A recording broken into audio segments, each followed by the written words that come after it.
regret the hours I have wasted and the pleasures I have tasted that you were never in. And I confess that though your love is in me, it doesn't always win me when competing with my sin.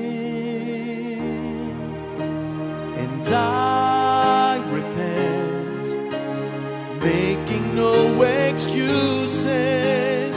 I repent, no one else to blame. And I return to fall in love with Jesus. I bow down on my knees and I repent.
Amen, church?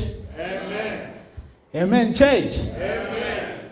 Well, today we are going to do things differently. Because I believe and I understand that we are all accustomed to traditions, cultures. But today we are going to do things differently. The whole purpose and the whole idea is only to give glory to God. Amen. Amen. So before I go into what God wants us to hear, I would like to say this to you. Maranatha. Jesus is coming again. Maranatha. Amen. Philadelphia. Philadelphia. Amen. Well, there are two things there. When we say Maranatha, what's the response?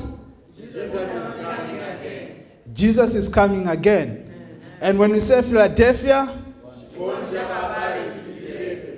the love among us or between us should continue. Yes. So these are the two things. Jesus is coming again.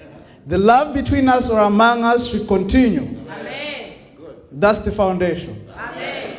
Jesus is love. Yes. God is love. Amen.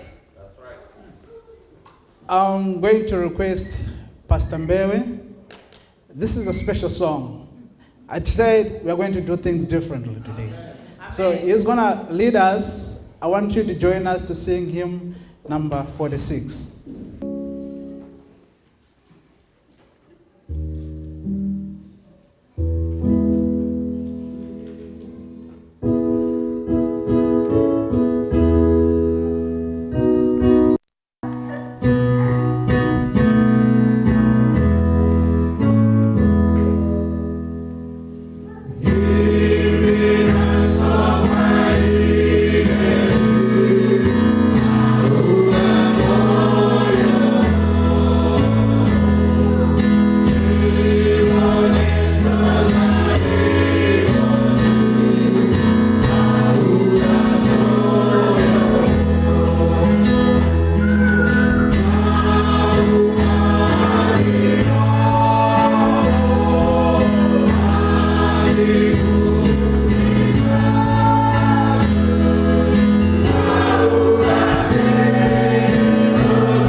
Amen, church. Amen. Yeah. God is good. All the time. I would like to thank everyone who has participated. And it won't be sad if we say that the whole sermon is complete. Because from the tithe itself, the tithe led by Mrs. Pastor Nurenda, the children's teaching, the scripture reading, it completes the whole package of today's sermon. So, God is good because He is organized and He knows the right time for everything. We shouldn't worry much about what today or tomorrow has in store for us, because God is in control. Amen. Let us pray. Dear Heavenly Father, speak to us now. Descend your Holy Spirit to lead and to prepare our hearts and receive thy word. Forgive our sins and receive us graciously in Jesus Christ's mighty name. Amen. Amen. I am going to read again the scripture of today, which came from Matthew chapter 9, verse 18. It reads, "But go ye and learn what that meaneth.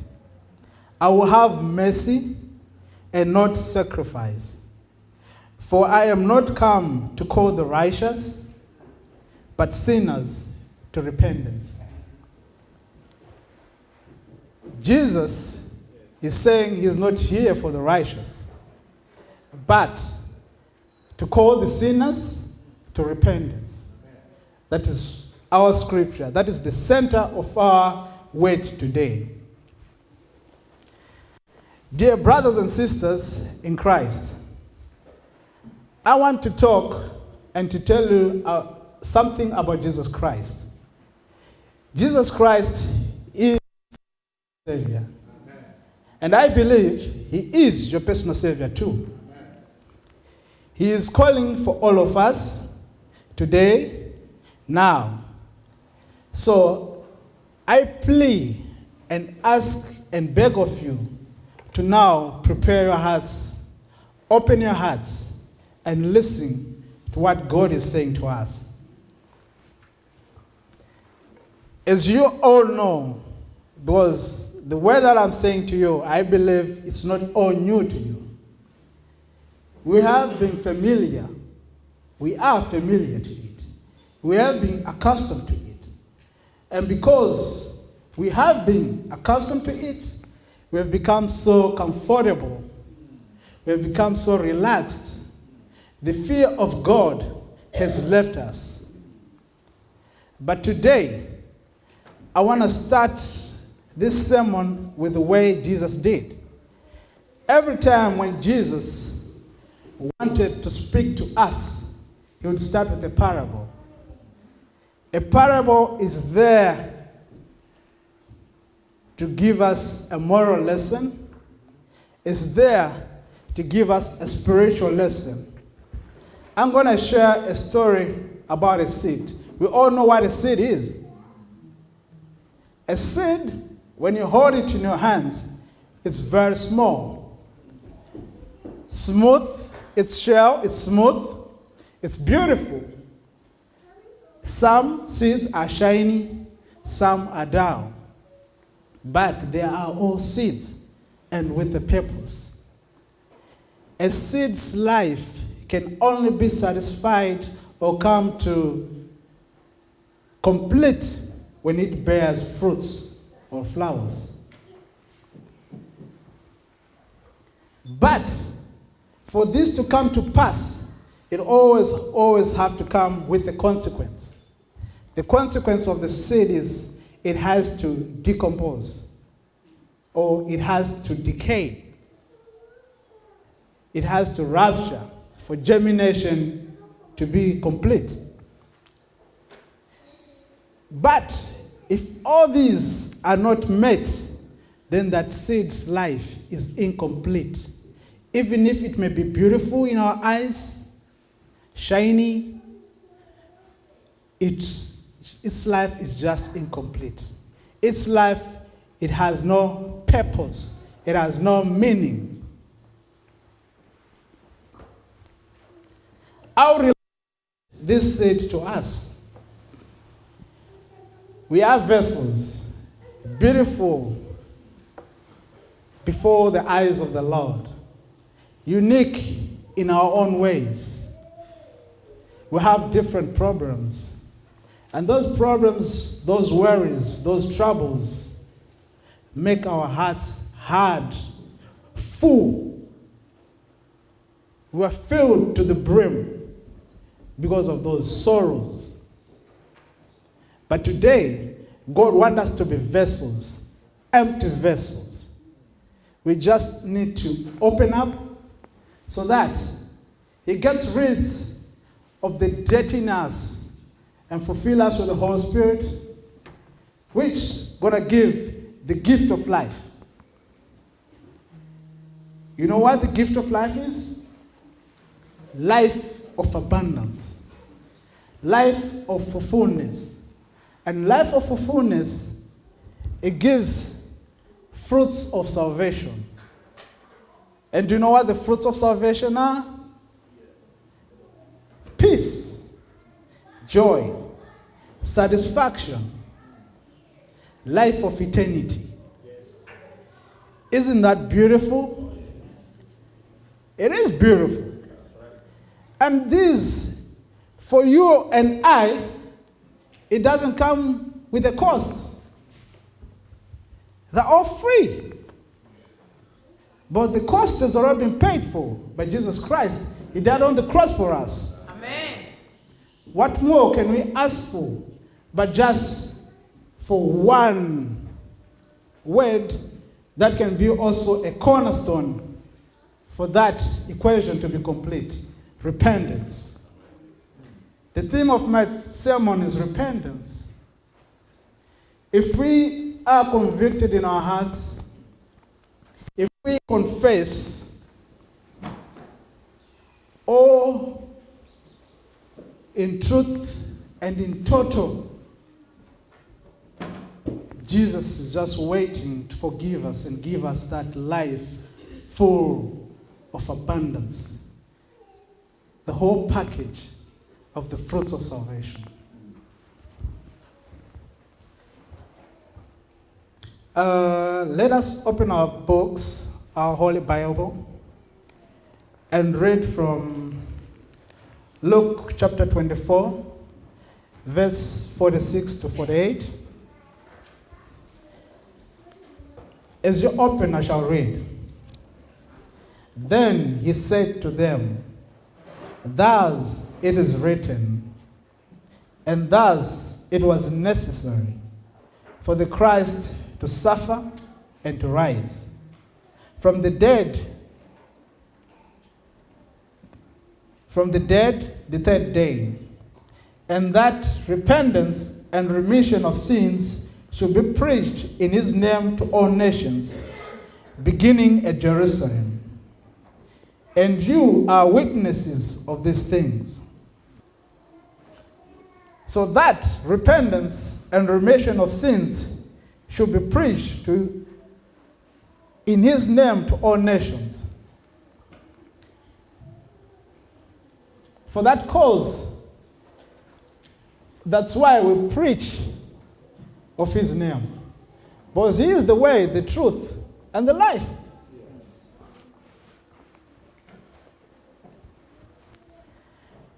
I'm going to define or just pick some words to say what repentance means. Because it's more of like a broad topic, but I have to narrate because of the limited time that we have.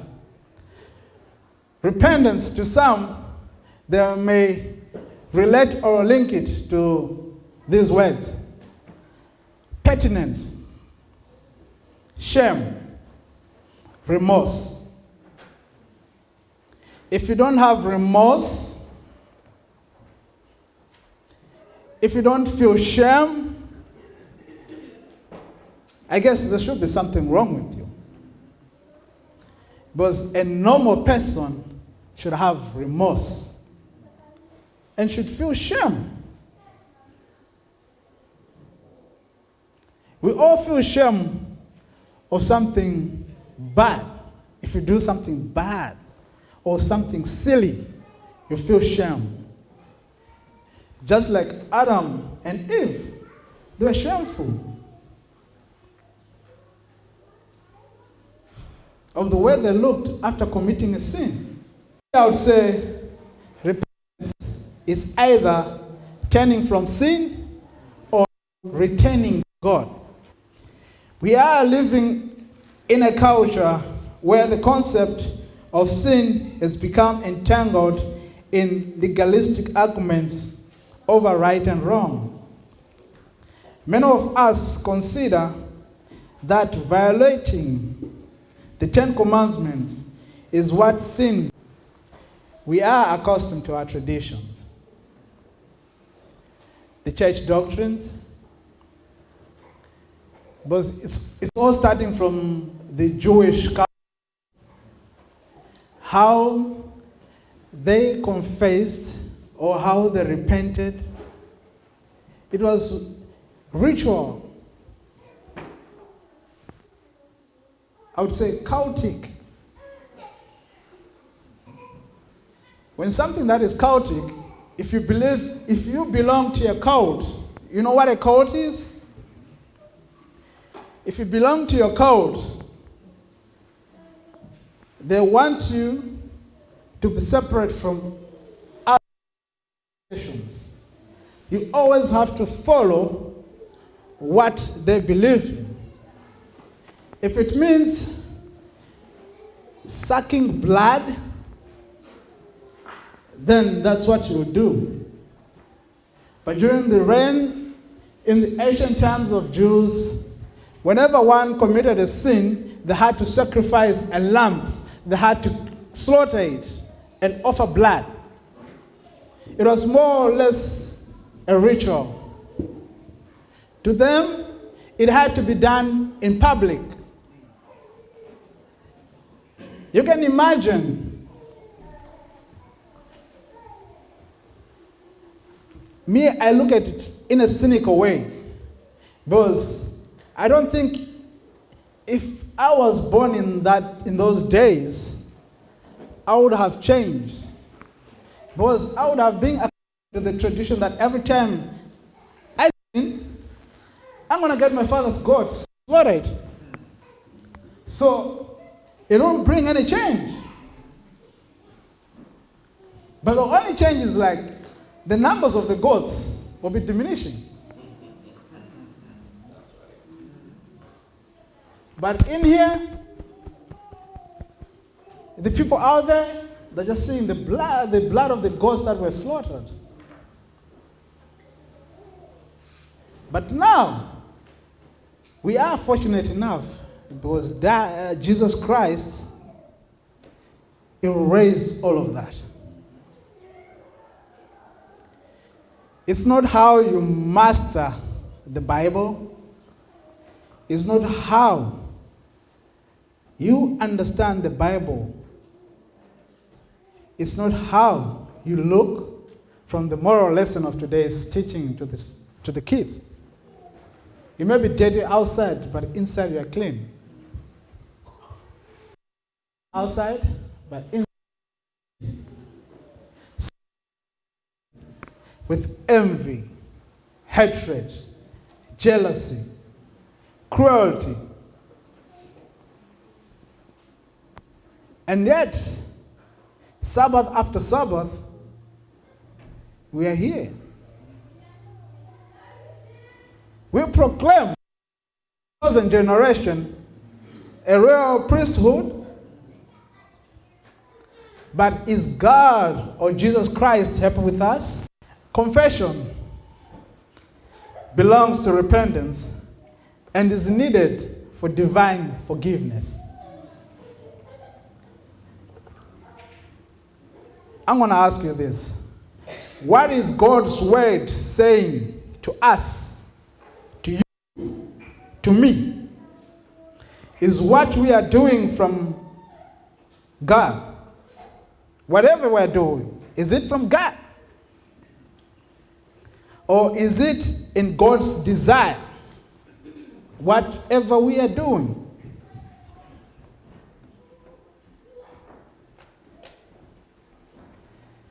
But there's hope. There is hope. But Jesus has never given up on us.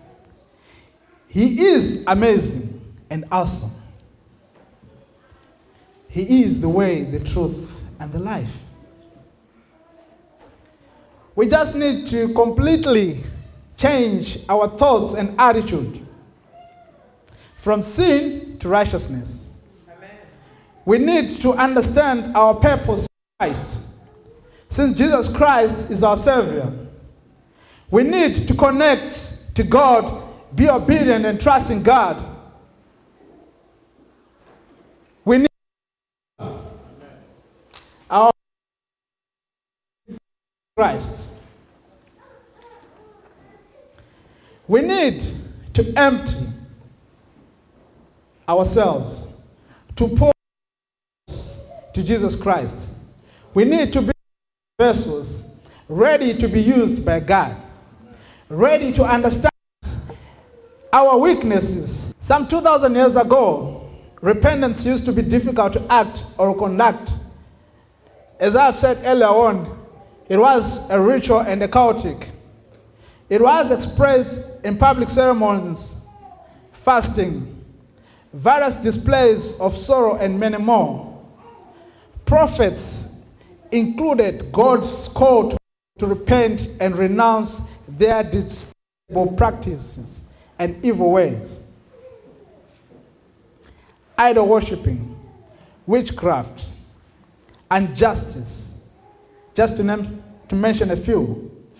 But the Lamb of God, Jesus Christ, died on the cross to break that yoke, to carry our burdens and set us free. His love surpasses all of that. For God is love. How can you love if you are not a child of God? We should also love our neighbors, enemies, and pray for them. It should be in our nature, of which it's God's nature to love. And God's love is unceasing. And God's love doesn't have conditions. There are no conditions attached to God's love. You don't need to do anything for God to love you. The fact that you are here, that's God's love. The breath of life given to us freely. Even if our hearts are so high, even if our presence is not worthy in the eyes of the Lord, but it still gives us the breath of life. What more would you ask for?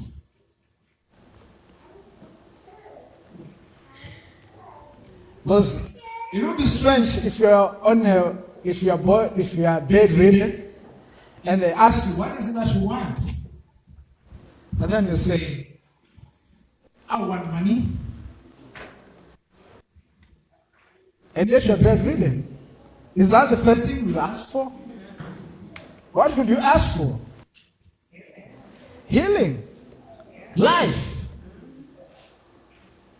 So sometimes we complain, we mama, things aren't working. And yet you had your breakfast, your lunch, your supper. Things are not working. You are driving. Things are not working. Your kids are in schools. Things are not working. Your child cries, Dad, I need shoes. You give them. You complain.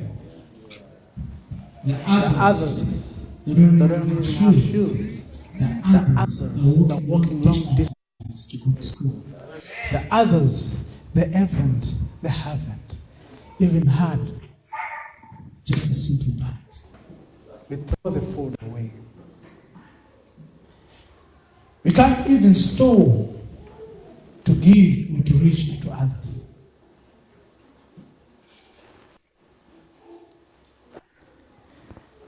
When I look at your faces, I'm seeing sorrow. You're no longer smiling. Yeah. Yeah, yes, you know. As much as it may trouble you, as much as it may scare you, remember God is love. Amen. Amen. Because in everything, there are two ways. When I was a kid, they were telling me that kurinjira ziwiri. So everything is going in twos. Either you go to hell or you go to heaven. So there are two things, two ways in everything. So I'm going to talk about the sorrow. But I don't want to see these sorrow faces. I'm going to talk about the sorrow. Sorrow also has two sources. From God. God can give you sorrow. Do you know that? There's sorrow from God. But the sorrow from God is there to return you to God. The sorrow from God at the end is sweet. The sweetness at the end of God's sorrow. The salvation at the end of God's sorrow. But sorrow from the evil one, Satan, is death. So check on your sorrows. Is that sorrow from God or from Satan? Because if that sorrow is not making you to change your ways, then, my brothers and sisters, we are lost. We are doomed. We are on the other path. I know where it's leading us. Distraction. Then, you won't experience the fruit of salvation. There's no joy. There's no peace. There's no satisfaction. There's no love. There's bitterness, envy, agony.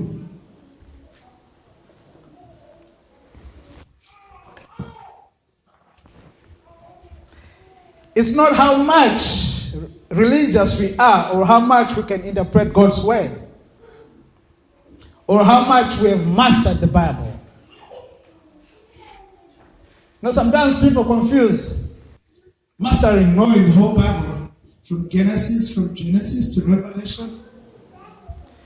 You ask them, can you tell me something in connection or in relation to the coming of Jesus? They'll give you right away the verse, probably with a page even. But Jesus is not looking at that. Jesus does not need us to possess any credentials or qualification to be called His. His grace, love, mercy is infinity. It is in abundance. He just wants us to confess. Amen. Confess. And total repentance leads to a rebirth of a new life. This new life wraps, it envelopes the fruits of salvation, fullness of life, abundant life, life of eternity, where peace, joy, satisfaction, love is long-lasting. It needs giving in all to be truly convicted and start living for Jesus Christ. To have faith in Jesus Christ. We need to read one more verse. Because this is the only reference that we have that, because everything from God is free. I want to ask you for Pedro, quoting in this book. You see how God are? How many people have written their books, articles, journals, quoting the references from the Holy Book? Have you ever any one of them being arrested for perjury? No. God things are free. Only free to those who open up. Only free to those who are willing to accept Jesus Christ in their lives. Repentance. Repent.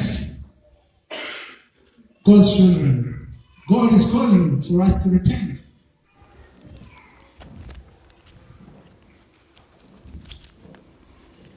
I'm going to quickly read Romans chapter 3, verse 23. For all have sinned and fall short of the glory of God. For all have sinned and fall short of the glory of God.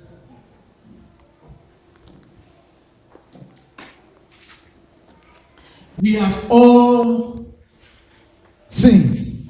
We are all born sinners. No one is righteous.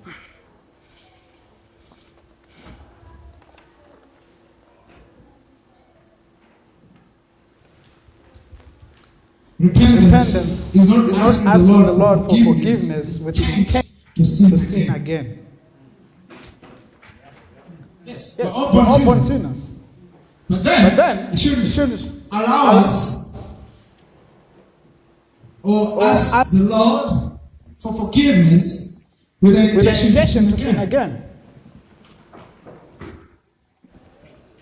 We must resist the temptation to act as if we are righteous. If you claim to be without sin, and yet you are all sinners, if we claim to be without sin, we deceive ourselves.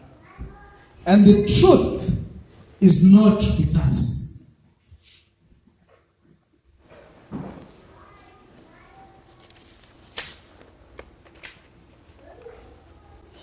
Repentance should lead us to cultivate godliness while eradicating habits that lead into sin. We all know that sin that we have as individuals, that sin that we don't want others to know. It could be a hobby, it could be just a habit, but it's leading us away from God. That thing, it could be not listed on the 10 Commandments. It could be, for we tend to be choosy. We tend to be very choosy on what sin is. We tend to associate adultery, fornication, to be on the top. Alcoholism, to be on the top. I'm talking about our ministry. Those are on the top lists. But we have what that we call little, that we think doesn't offend God, in our own understanding, in our own judgment, in our own perception. And that little thing, that's the thing that you need to work on.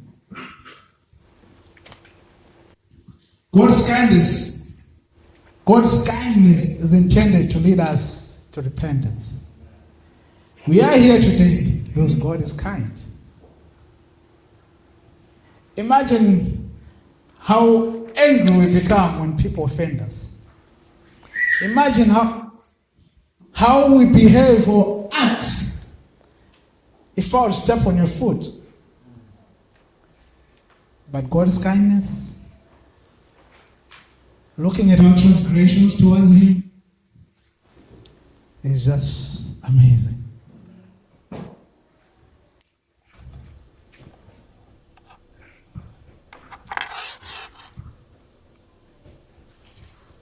Those say that all that glitters is not right. All that glitters is not gold. That's why we say godly sorrow brings repentance that leads to salvation and leaves no regret, but worldly sorrow brings death.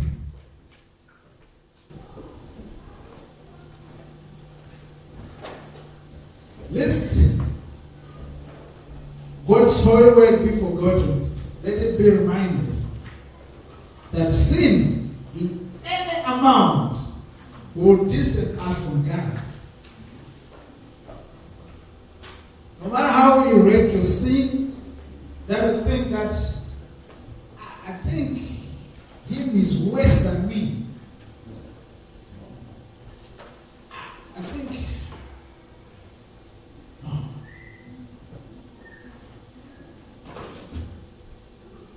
That's dangerous.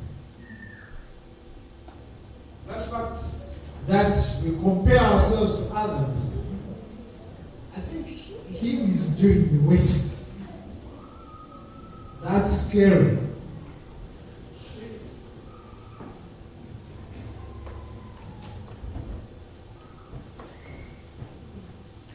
However, the hand of God is not too short to save, nor his ear too down to hear us, because he's forever with us, looking at us, just waiting for your invitation, just waiting for you to open up.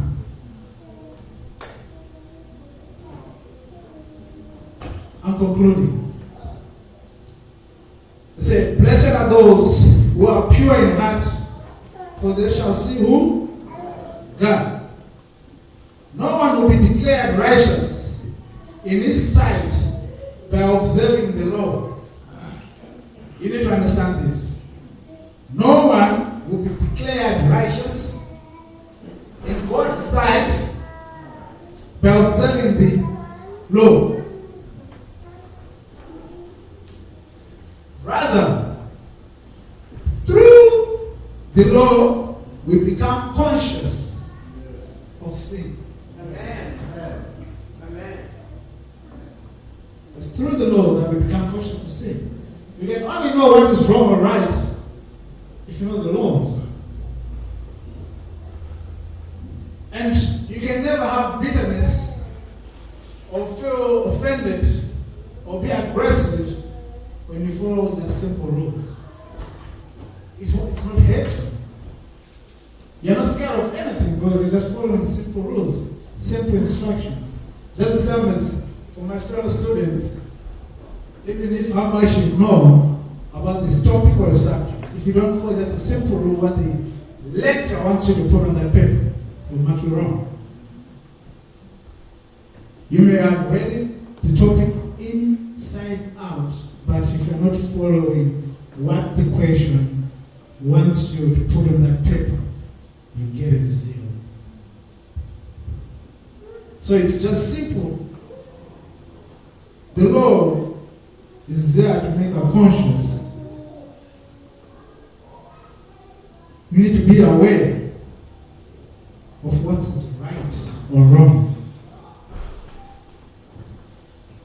And the law, it's because God wants us to recognize our sins. Not to compare our sins with others, but to recognize our sins. It's a benchmark. That's the standard. That you should compare yourself with the laws, not comparing yourself on what him or she is doing. Because our destiny is in God's hand. And our purpose in God's sight is unique. We will die as individuals. I'm not going to die together with my wife. Neither am I going to die together with my daughter. We will die as individuals. Amen. And our cry and our plea will be judged individually.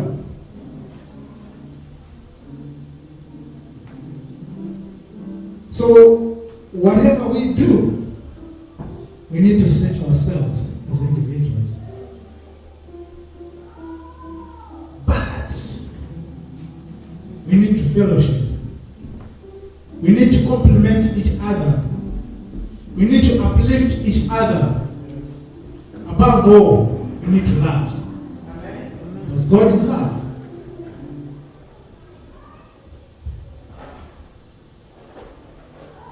Yeah, I'm going to read the last verse. And the last verse is coming from Revelations chapter 3, verse 3. Remember, therefore, how you have received and heard. Hold fast and repent. Therefore, if you will not watch, I will come upon you as a thief, and you will not know what hour I will come upon you. This is a warning. It's a warning to us. I'll read it one more time. Remember, therefore, how you have received and heard. Remember, therefore, how you have received and heard. Hold fast and repent. Hold fast and repent. Therefore, if you will not watch, therefore, if you will not watch, I will come upon you as a thief, and you will not know what hour I will come upon you.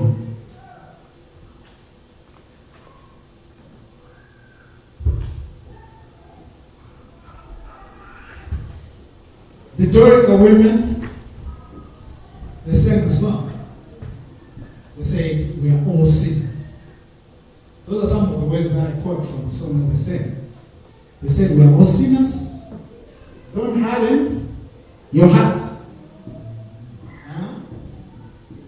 Repent. Repent. Come. Let's pray. We are being called to come to Jesus. Amen. Those are the songs. Those are the words, in the song the Dorica women sang.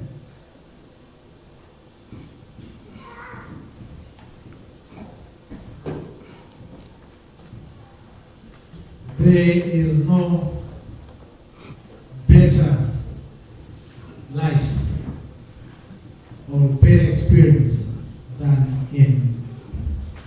to be in God's hands. Amen. There is no better place that one can be than to be in God's presence. There is nothing that is amazing, that is so great, that is so touching, than to accept Jesus Christ to be part of our life. With these few words, I pray that may God's mercy and love and peace be with us all. In Jesus' mighty name we pray.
Father.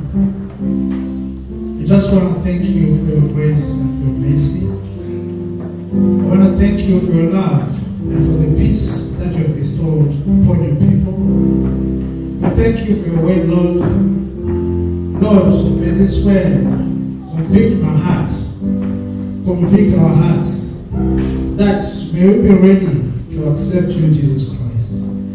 May you descend your Holy Spirit to be with us now and forevermore. Get us home safe and be with us through this week, Lord. And may you continue to intervene and to intercede on our behalf, Lord. Continue to fight for our battles. Continue to touch each and every one of us individuals where we feel pain in our bodies. Wash away our sins. Lord, we seek your forgiveness upon our transgressions towards you. Make us to be your children. Grant us the real breath of being called your child. Lord, we thank you. We just want to glorify and bless your name for all that you do for us and that you are yet to do in our lives. In Jesus' mighty name, Father, we pray. Amen.